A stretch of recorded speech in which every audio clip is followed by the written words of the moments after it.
Have you ever experienced to be robbed your lunch by ibis? At the uni, we should pay attention to keep away ibis from our food during lunchtime. And we shoo ibis away. However, some ibis does not care about our behavior and keep approaching our food.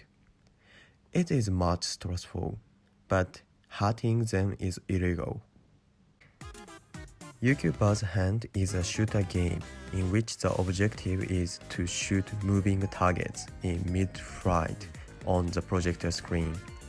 The targets are birds living in UQ, such as ibis, magpie, bush turkey, and kookaburra. This game idea comes from a mobile game where you break birds to reach the high score made by the game generator.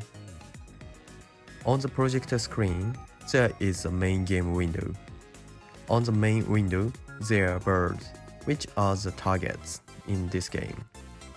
Player uses a smartphone and uses this smartphone as a controller. Using a smartphone, users establish the aim and shoot. The player receives points on shooting each bird.